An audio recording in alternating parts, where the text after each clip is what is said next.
All right, y'all. No trust, no love, no way. All right, so we back Thursday night. Let's get off into this lost art of civics, protection against search and seizure. I want to thank you all for, coming in to the live.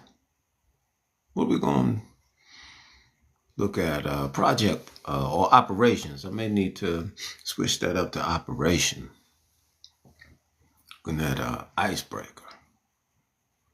I realize people are at their wits' end, like they don't know what to do. And you all have heard me say it, and I've said it before. It's like the public officials, that what is called government, the state, they're helpless right now as the jurisdictions are clashing. And I kind of want to get into that and also show some things that can actually be done, some things that are helpful, because right now there's no real resource out here explaining what can be done. People are blowing whistles and everything. And I mean, that's good, but, nothing is happening behind that point. So we need to understand where some strategy is. Like, how can we be successful, doing this? Thank you all for, coming into, the live. But one thing is certain. When we talk about no trust, no love, no way, it's like there's a crisis and people have lost, their trust and their confidence in this thing called, law enforcement. Right? So the state, if we look at the state looks bad right now. Like, they can't do anything to help their people or the people in general. And that's bad, you all. That's bad. It's like the people are just, vulnerable to, this blatant corruption. I'm calling it state-sponsored violence, right? When I say state, I don't mean as in like Florida or, looking at California. I don't mean state that in that manner. I mean state based on jurisdiction, because the feds, by jurisdiction, they are a type of state. And that's what we're pointing out, this to be state-sponsored violence. I thought it was interesting, too, with the life of Alex Purdy, with him losing his life. You all have had a chance to see your president kind of walk back, a little bit. And the head of the operation has been demoted. Right. And I don't know if you all know, but there are these prediction markets out there. Like there's the market that predicted, hours before Maduro was going to be, captured. And there was a 400K bet that was won for that. So I also decided, I said, let me go check these markets to see if there's, any bets on the head of the immigration and customs, if there are any bets out there that he would be demoted. And sure enough, they have bets out there, you all. So, it's like a lot of this, I'm really just starting, to question how much of it is centered around some type of, psychological game. Now, I don't want to fall into, sounding like some conspiracy theorist or, something along those lines. No, don't want to. But bets are being made. And you just have to think, hours before the snatching of Maduro, a bet goes up that it's going to happen. and folks pour into it, and 400K comes out of it. So I just wanted to see, if the point of him being demoted, was out there, and it is within the prediction markets. It's there. These are things, the media doesn't cover these things like that, but, we need to look at that. Thank you all, for coming into the live. So there's a crisis, and people have lost their confidence. They've lost their trust, in law enforcement. But what I was going to say with the President Trump, how he's walked back, a little bit off of the rhetoric about, a man with his, arms at a protest being, a troublemaker.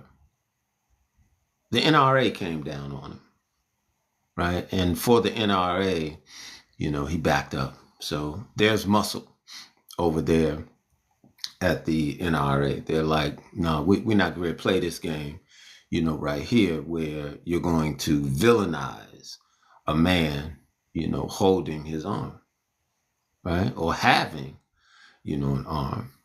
And that's one thing, they just don't play, about that. So we actually had a chance to see him, kind of walk back, off of that. All right.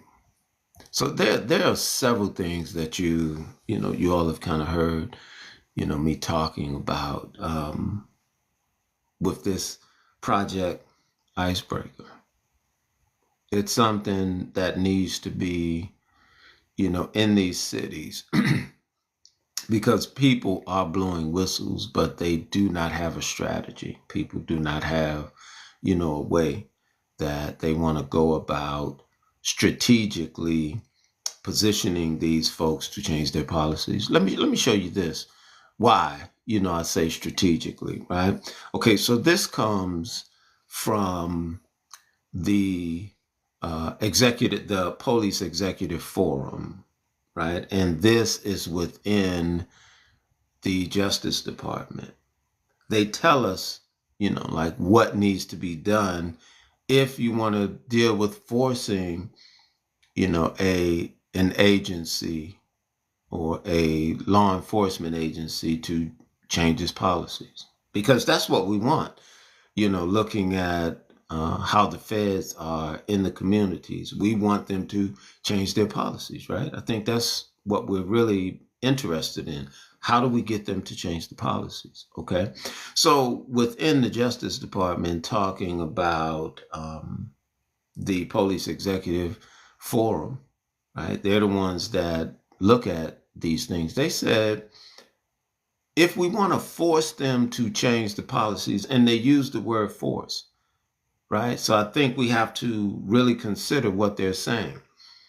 So they say, if a law enforcement agency engages in unconstitutional law enforcement, it can be taken to court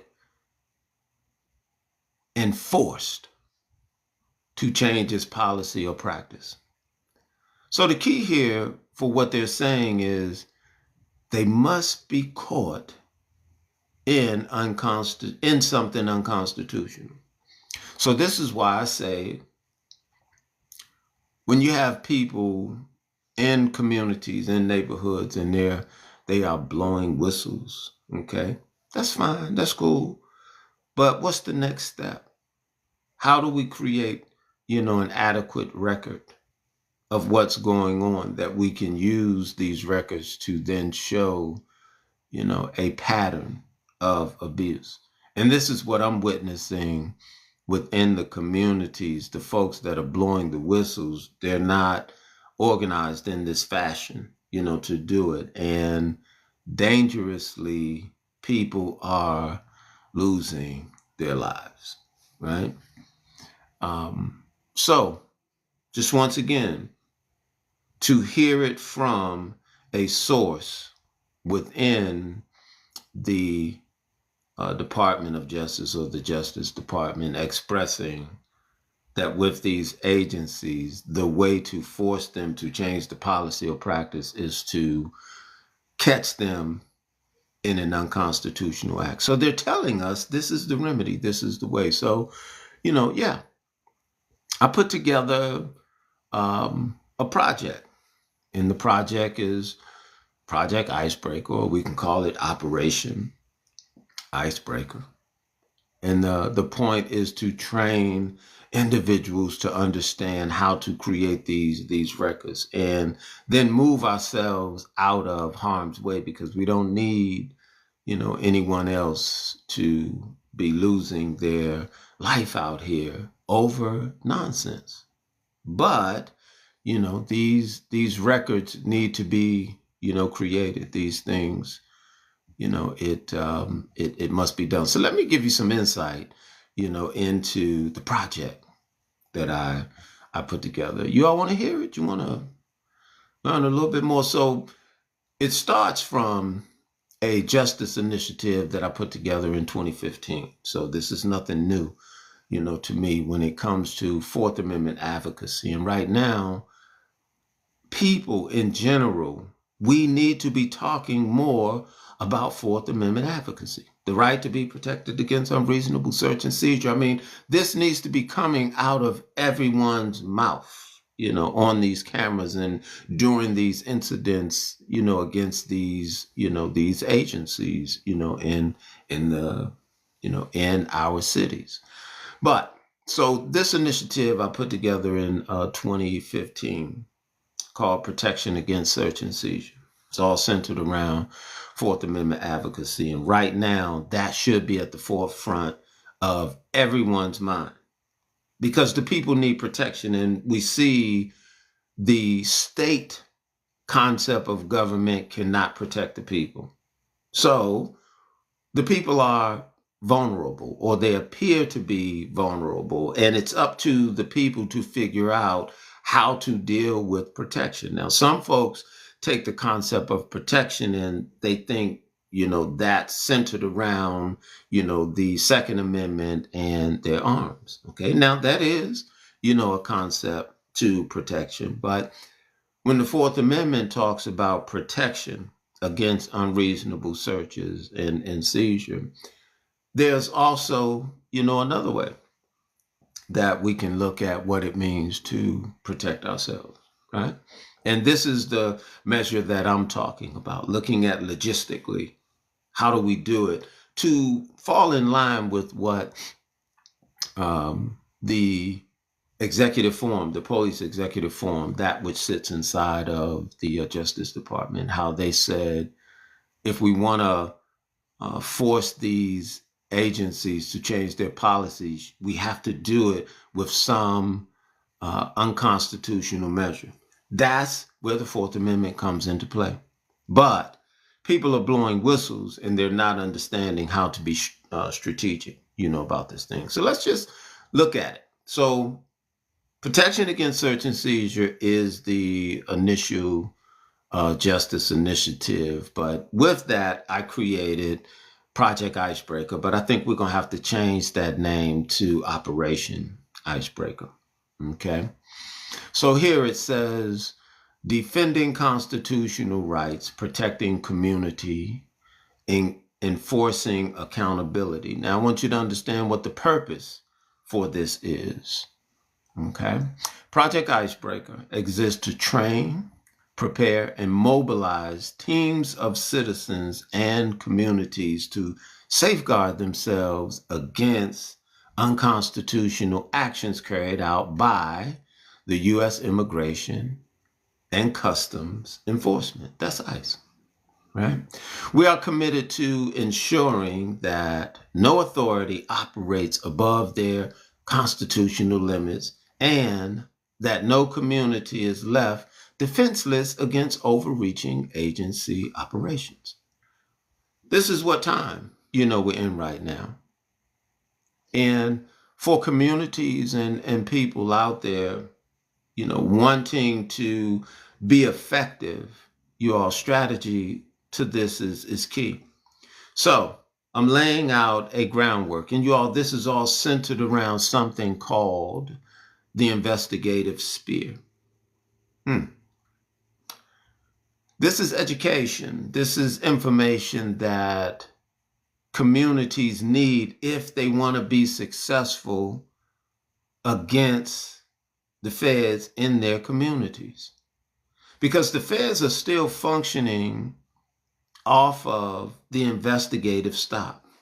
Every community they go in, every individual they confront, they're detaining individuals. And this is all centered around the investigative sphere, you all. So I know I may be using, vernacular and or jargon that, an average person is not really like aware of because we don't deal with this on an everyday basis. But if we're talking about being effective and technical, man, we have to get down to the nuts and bolts behind their foundation, the basis of how they operate. Because I've heard people say things with respect to how they operate, which is just not true, although we see them doing these things. Like some people believe they have been given a mandate to violate your rights. And I'm like, that's preposterous. There's no such mandate. But because we see them doing these things, the mind of the people feel as if they've been given some real authority to do this. It's not true. Okay. The issue, though, we haven't been able to document. We haven't been able to record. We haven't been able to strategically position our information to show that violations are happening. We're under the auspice and observation that you see it, you know it, why do I have to tell you type thing. Okay. But the feds are operating off of a catch me if you can mentality. Catch me if you can. So there's a well-known understanding within, let's say, the Justice Department, right? Where they say when it comes to these statutes, right, when it comes to these laws, they say we don't check them to see if they're fit constitutionally. We just accept them as they are. They say we assume that everything is right. So what that means is they'll go out and they may function, and it may be something that goes against your constitutional right, but they're not testing it for that. And unless the courts come along and then tell them that, hey, that's unconstitutional, they're not going to stop or they're not going to change what they're doing. They're going to push the limit. So that says to the people, because the feds have taken this position to say, catch me if you can. So we're just out here and we're just going to do it. And until the courts come forward and tell us what we're doing is unconstitutional, we're going to act like it's right. And it's all based on this presumption. That's why people need to reposition themselves in these communities, in these areas. You're blowing whistles, okay? But now you need to understand how to be strategic. You need to have a purpose. So with this plan that I'm laying out for our community, members, for those that want to understand what to do, that we can show a pattern of abuse and that we can use this information to take it into the courts to show, consistency within a violation of our Fourth Amendment rights, beyond the fact of y'all see it, y'all know it, emotionally feeling as if that's going to be enough to get the job done. They know that's not going to be enough. They know it's going to have to come from the courts. So if people are not expecting to build a case in this manner to take it into the courts, they're saying, you're just giving them, more time to do what they do. Right? We're just giving them a playing field, to function from. And within that, if people do not take this serious, you can see from the level of your state and your state officials, they can't help the people. So people are just like feeling like really helpless, but it's about how people organize. Okay. So let's look at the focus now. Let's look at the focus. All right. We center our work on Fourth Amendment advocacy and the exposure of unconstitutional policing and law enforcement practices. Okay. Our mission is rooted in the principle that liberty cannot survive where unreasonable searches, seizures, and detentions are tolerated. I think we all, can agree, to that. So we defend the right of every individual to be free from an unlawful intrusion of their rights, intimidation, and illegal detention, because this is what we have out there. And this should be regardless of a status or background and in accordance with equal protection under the law. This is what we're rolling out. Thank you for the likes. Thank you for, coming into the live, right? But this is what we're rolling out. We're rolling out a plan. And this plan is because people need strategy. No one's talking about strategy. No one's talking about purpose. Your experts and your professionals, even on the state level, they're helpless. They're defenseless. I mean, they're running around like, chickens with their, necks, no longer separate, no longer connected to their bodies. So, okay. This is put together for us to understand how to be tactful, how to deal with this and move ourselves out of harm's way, but to be effective. All right. So our field of action. Now we're talking about Project Icebreaker, a plan that I put together to help communities, to help families, out here understand what to do. So Project Icebreaker, PI, is built to operate in sanctuary cities and in communities across the United States that have been infiltrated by aggressive or unlawful enforcement practices. And that's where, we need the most, help is in dealing with these practices that we feel like are unlawful. So we go where unconstitutional protections are most at risk. We stand where communities are most vulnerable. We organize where accountability is most urgently needed.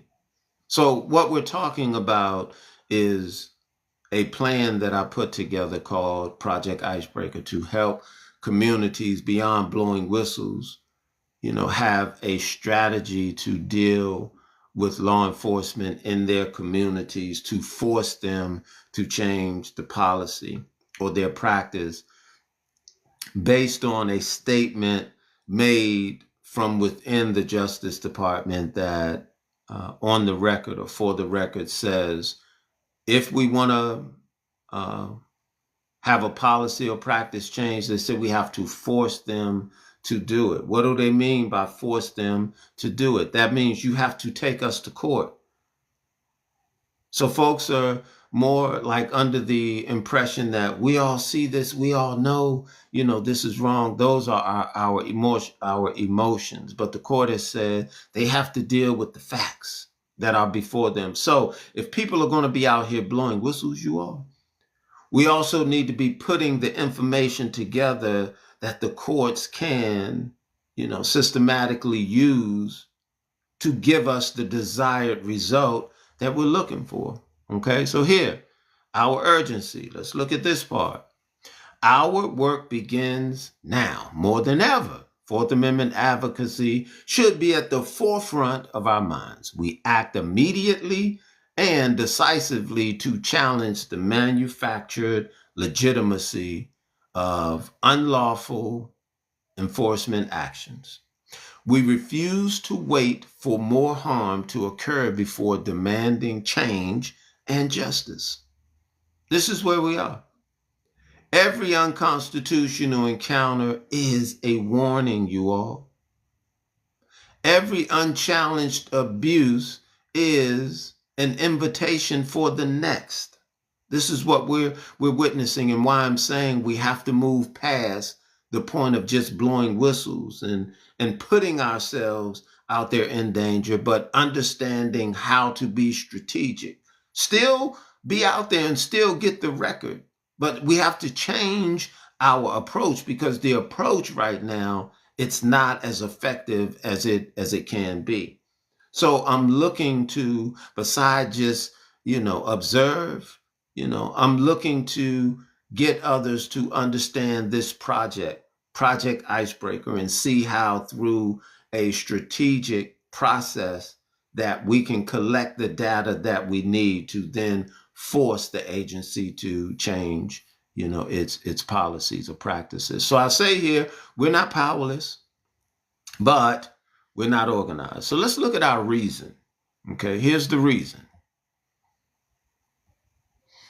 We exist to prevent the next unlawful investigative stop.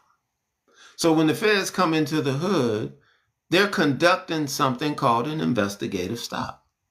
These stops are centered around something called the investigative spear. So I want to read something to you about the investigative spear here real quick. Let me find this, because they're coming in based on the investigative stop. So I need you to see what's being expressed about the investigative spear. Okay, hold on. All right, where is it? Here it is. And this is coming out of Terry versus Ohio, where it says, no judicial opinion can comprehend the protean variety, Protean, meaning these things are like quickly changing.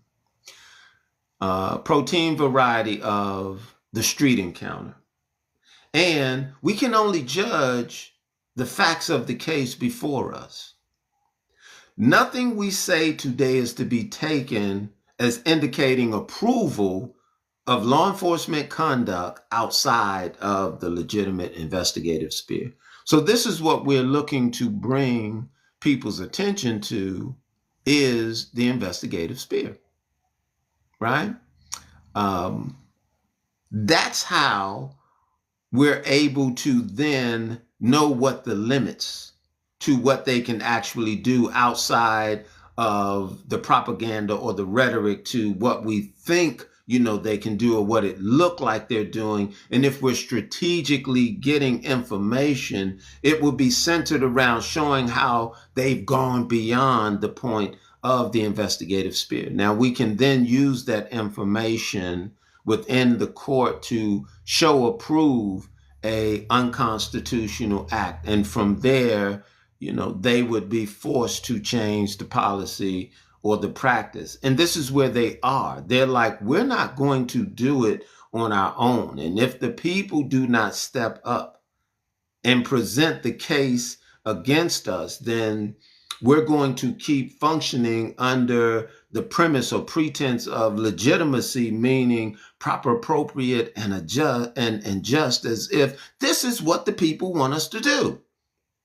when we know this is not what we want them to do. But they're saying, because we haven't submitted the formal, opposition, or we haven't presented a court case against them to say stop, they're saying, based on their understanding of legitimacy, that this is what we want them to do. Now, I'm just talking to you from the standpoint of logistics, the administrative aspect of how they're functioning on paper. This is how they're saying, they're able to do what they do. They're convinced that this is the will of the people. And this is why, I put this together, so that the true sense or will of the people can be expressed.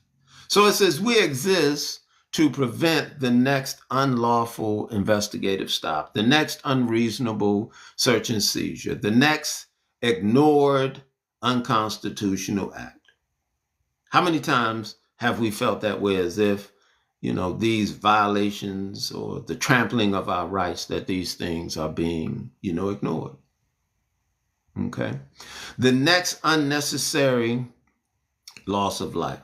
That's the biggest part, behind this no trust, no love, no way. That's the biggest part behind this conversation, is understanding how to prevent, an unnecessary loss of life while people are out here in the streets wanting to do something about the invasion that they see, in their streets, or feeling as if, the, feds are just, really off the rails, and they have no, real recourse to stop it. And like I said, it's obvious. The sheriff can't help you. Your governor can't help you. The mayor can't help you. None of these people can actually help you, but the people can help themselves. And this is where what I'm talking about in being more organized comes, into play. Because if the people are more organized, then a number of the resources within the state can be made available to the people. Okay. But right now, it's just a whole bunch of confusion, centered around, we know this is corrupt. We know this shouldn't be happening, but what to do, is the real question. What to do? What do we do, next? So here we say we exist to stop the casual disregard of constitutional guarantees and protections before it becomes an illegal institutional practice. All right, so let's look at the method. Let's talk about the method. Because I know, as I am one individual who, in looking at all of this, have come to say, this is what I see can be done. This is what I see should, be done. So here's the method. We operate through evidence-based academic research, disciplined education, strategic observation, and precise records. This is what communities need. Communities need, beyond blowing whistles. And again, it's good that you all are out there and you're trying to do something, but your methodology is not effective and people are losing their life. So we have to reorganize. Like, I'm one that deals off of thought, theory, application, result. From that theory, when I go into application, if the result is not there, man, I have to go back and look at that theory. So when I go into application, I get the result. So you all are out there and you're blowing whistles, okay, but it's not effective. So we're looking to provide evidence-based academic research, disciplined education, strategic observation, and precise records. Okay, so this is key for our method, right? Because our work, it includes teaching citizens the functionality of exercising rights, which is really different than, someone saying, I know my rights, okay? With its responsibilities, okay? Also clarifying the boundaries of detainment and investigation. This is where really understanding what the investigative sphere is all about, because there are strict limits with respect to what these agencies and these law enforcement officers can actually do. There are strict limits. All right. Explaining everyday practices of law enforcement and standards. This needs to be a part of every community and or team that's out there looking to deter and or curtail the actions of ICE agents in their communities. Okay? Training communities in documentation and reporting. Because again, you all are out here, you're blowing whistles, but you're missing some very key components within the concept of strategy. And people are becoming, injured and or losing their life. So we have to tighten this thing up. We can't just, keep doing things the way that we're doing it. Okay, introducing participants to an investigative process and constitutional frameworks. Okay, now let's talk about the model. Let's talk about the model, right here. All right, so looking at Project Icebreaker is a highly redefined, modern, evidence-based evolution of community cop watch programs. So you all remember how back in the day folks were doing the community cop watch program. So we've kind of put that on steroids, giving it way more definition so that it can be way more effective, because in my eyes, those programs were not effective, at all. They were more seen as, a irritant, right? And that's all it really did was irritated, the law enforcement. So we have to give substance to the concept of community watch programs. We have to give them the necessary tools to understand for what you're documenting, how you're documenting it, and then how that information can then be used to show the pattern, right? To then show the violation that from a unconstitutional standpoint, it can then be used by the attorneys in the court case to effectively force them to change a policy or practice. They're not just going to do it on their own. We have written documentation from within the Justice Department that openly says, and we should take them at their word, that says if you want to force them to change a policy or practice, then here's the way you do it. Their instruction is to catch them in an unconstitutional act. So come on, you all.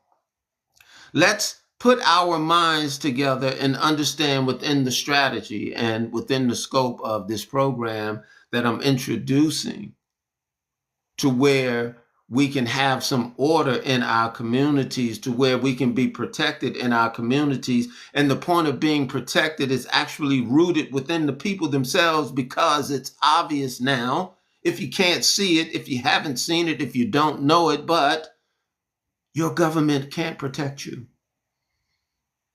from what's going on right now. No one's able to stop them. It's up to the people to understand how to stop them. So the people have to put the information together for the courts to have this, to make the change effective. Okay? So we are not reactive. We are organized. We are strategic. We are disciplined. We engage with purpose. Right now, folks are not engaging with any purpose. Folks are just blowing whistles, and it's just like, a clusterfuck, woo, that just came out. I really didn't mean to say that like that, but, people are out and moving around, and there's a lot of energy, but there's like really no understanding with what people are doing. So this is why I'm saying, we have to be organized. Right? So our structure, let's look at the structure. We deploy coordinated teams composed of journalists, documentarians, legal observers, community organizers, civil rights activists. So in these teams that are going out, we need individuals that are functioning as journalists. We need individuals, that are, documenting this process. We need those that function as legal observers, right? And we pull all of this together as a unified team. Everyone has a purpose with respect to what they're out there doing. And we use this model to then show where an encounter between a immigration and custom enforcement officer is engaging with a citizen, because that's what it's come to right now. They're not only engaging what they call immigrants, they're out here also engaging citizens. So we want to focus on that part of it, how they're engaging citizens and violating the rights of citizens, and use this documentation to force them out. It's sad that right now for citizens, there is no protection. These people can come up, they can put you in their vehicle, they can take you to another part of town, and that should be considered, false arrest. That should be considered kidnapping. Because if I just picked somebody up in my vehicle and took them, across town, I mean, it's not something that's seen to be okay in the eyes of the law. But they're able to do this, and then they get away with it because we don't know who these people are. You all, that's unacceptable. And if you got eyes to see, if you have ears to hear, we can't depend on the state. The state their hands are tied. In fact, the state is arguing the point of their sovereignty when it comes to this issue right here. So it's one of these things where it's a unique situation, you all. Very unique time that we're in. But we're being challenged and we're being tested to see if we're able to stand up to protect the investment within our rights that we say we have, that we say we believe in. So the way we organize to defend it at this time, that's what's key. Because now if they pick you up and they take you across town and drop you off after saying, oh, okay, yeah, you're a citizen, and, your lip may be swollen, or your nose may be, bleeding, or they may have, took you down, to the ground. A number of things could have happened. Then they let you go, and you don't have an adequate record to show that this happened. This is why these teams are necessary, so we can show the time and place that it happened, and they would have to respond to who they had in the area during that time, during that place. And these people would be stripped, of this pseudo immunity that they've given themselves. Because we have a right, to face those that we accuse. We have a right to know who violates us. But right now, because the proper challenge hasn't been put in place, it's scary. It's real scary that they can do this, and in the end, without being organized, without having a strategy, we have no way of documenting and or knowing who did it. All we can say is a blanket and or broad ice. It was ice. That's not good enough. These people need to be unmasked. They need to be known. They need to be charged. And it's up to us to understand how that's going to take place. So talking about the structure, looking at the teams, we say these teams operate in synchronized units to monitor, record, and analyze the street encounters and law enforcement actions of ICE. So in this concept, in this program, it's like I know with everything that's going on, it's like this is dangerous. But you look at what's happening right now, it's real dangerous because people are not working together. Again, like I said, you're blowing whistles, but there's no strategy.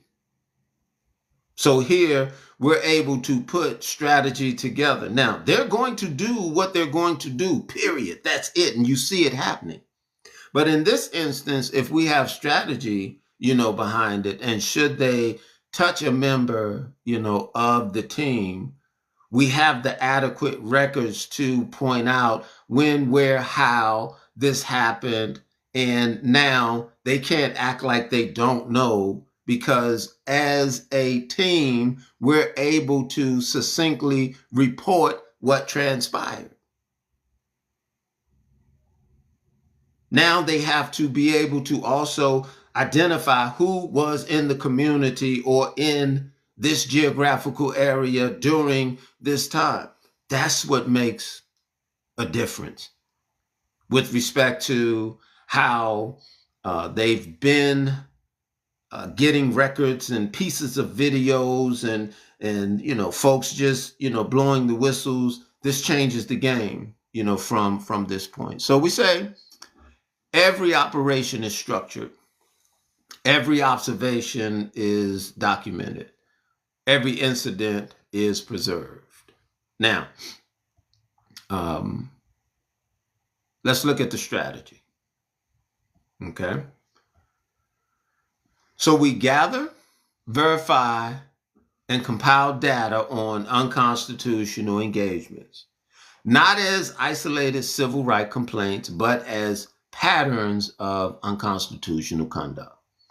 Multiple documented constitutional violations establish institutional liability. This is what we're looking for, to establish this institutional liability. This evidence becomes the foundation for litigation. This is what we need to happen. We haven't been successful at litigation because our records haven't been tight or the way we need them to be. This evidence becomes the foundation for court-ordered reforms. That's what we need. Court-ordered reforms. And they told us, and when I say they, I'm talking about departments within, or the Justice Department, or agencies within the Justice Department. They said we have to force them to change the policy or practice. And the way we have to do that is we have to catch them in an unconstitutional act. Then a court order would be the thing to make them change their way. This evidence becomes the foundation for policy changes, oversight mandates, federal and state compliance actions, right?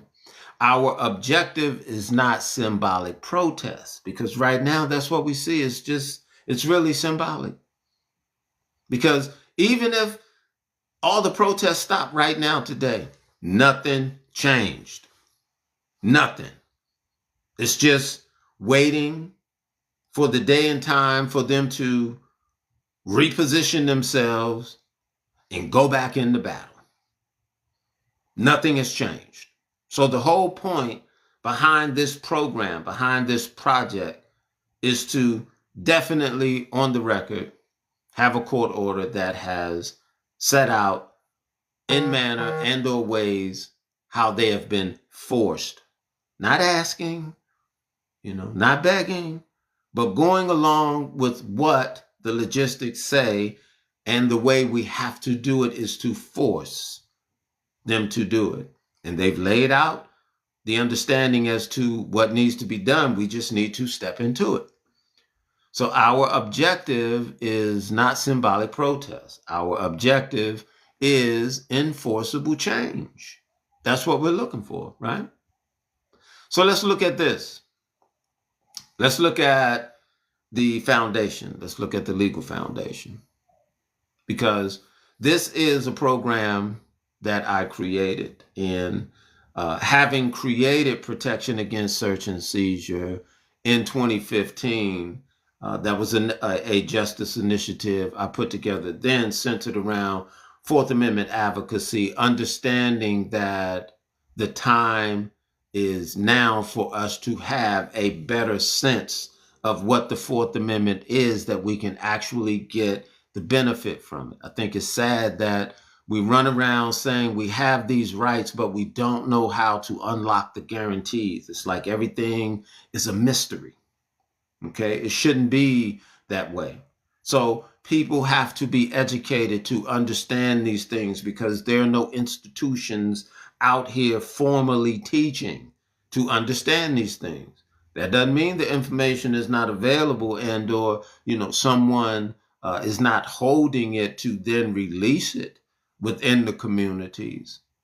Okay, so here our mission is grounded in substantive law, established legal doctrine, and federal guidance, as affirmed by the Police Executive Forum within the U.S. Justice Department. Listen to this. This is what you've heard me saying. If a police department engages in unconstitutional policing, now this also applies to law enforcement agencies in general, it can be taken to court and forced to change its practices. That's the thing that we're standing on, understanding that part right there. If we want to force them, it has to be centered around unconstitutional acts. So here, if they're telling us that this is the way to get them to change what they're doing, don't you all think we need to take them up on that? Right? Here, let's look at this. Okay, so now I gave you that one based on the investigative sphere. Okay, so let's understand why I'm saying within the strategic concept, what we're doing, based on making these records, it's going to be effective. We have to understand how the investigative sphere, how it works, where the limits are. So here, look at this. Again, coming from the executive forum, right, within side of the Justice Department. All right, so law enforcement must be conducted in the accordance with the parameters set by the U.S. Constitution and state constitutions. Okay, guided by the many court decisions that define everyday practices of law enforcement. That's where we're at, looking to understand the everyday practices of these agencies. So if we're going to have a strategic balance and or way in understanding how to slow them down and or stop them, somebody has to be studying what the everyday practices are. So when we can identify based on the outline as to what the everyday practices are, that they've gone outside of their scope, because again, I'm telling you, they're not going to sit back and say, oops, we made a mistake. We went outside of, the investigative sphere. And because these things are happening, and the main ones to see them are the individuals within the community, they're seeing this first. It's up to us to document it. But if all we're doing is blowing whistles and holding phones, we're missing key evidence. We're not understanding how to be effective in our work. So this program that I've created is centered around training teams and communities to understand this so that we can be effective in getting these people, out of our communities where it's not warranted. Okay, so these are not suggestions. They are mandates which apply to all law enforcement agencies. Talking about the everyday practices. Okay. Now, we enforce them and hold them accountable. Right now, folks have no idea what they're trying to hold agencies accountable to because they don't know what they should be doing. We've put too much trust in these agencies, and right now, people have lost their trust and confidence. There's a crisis, and people do not have faith in these institutions today. So, if we're going to hold them accountable, we have to understand to the measure that we're holding them accountable. And it would be to what we just pointed out, being able to define the everyday practices. It's not hard, you all. And thankfully, by the grace of the Creator, I've done the work. I've compiled the evidence-based academic research. It's just now about being able to link up with the different communities and leaders and being able to strategize and make this effective so that we can start getting the results that we need. Don't wait for their experts and or their professionals to bring this into your understanding or your communities. They're not going to do it. Haven't you seen, haven't you witnessed within your state the helplessness of those that are under oath to protect you? We're now in a time where extreme measures, extreme times, and for the people now must understand what it means to be organized to get the result that they want, because you have the jurisdictions themselves in conflict with each other. The jurisdictions themselves are at war with each other. The people are trapped in the middle. So the people have to now organize themselves to then protect themselves. As it says within the Hybel versus Nevada case, we now must understand how to exercise our rights to protect us from certain government behavior. Don't wait for their experts and their professionals to tell you these things, but we have the research. We have that substantive law that we can look at to understand this is real and this is why we need to do it, right? So the investigative sphere, and that's what all of this is centered around. For a number of you, it may be your first time hearing it. And that sphere that they function from, it does have limits. So the aim and or the goal of this program, talking about Project Icebreaker, is to give the sense as to what the investigative sphere is, break it down so that the average person can understand the interworkings of it. So the investigative sphere must be scrutinized even more to identify conduct issues. Now let's talk about our commitment. Let's talk about the commitment. We commit to lawful action. We commit to ethical engagement. We commit to accuracy, discipline, and integrity, right? We commit to protecting both rights and quality education. We will not fabricate. We will not exaggerate. We will not exploit. Truth is our weapon. Documentation is our shield. Justice is our objective, and we will not fail. Okay, so now let's look at our vision, right here. Thank you all for coming into the live, okay? All right, so let's look at our vision, right here. Our vision, right? We envision communities where rights are exercised, power is checked, abuse is exposed, excuse me, justice is enforced, fear is replaced by confidence, accountability is measured by rule. That's what you heard me talking, about. We envision a nation where no agency operates beyond constitutional limits. Okay, so we have a declaration. We have other things to consider within this plan. But I'm gonna stop, right there, and I'll look to put this up on the YouTube channel.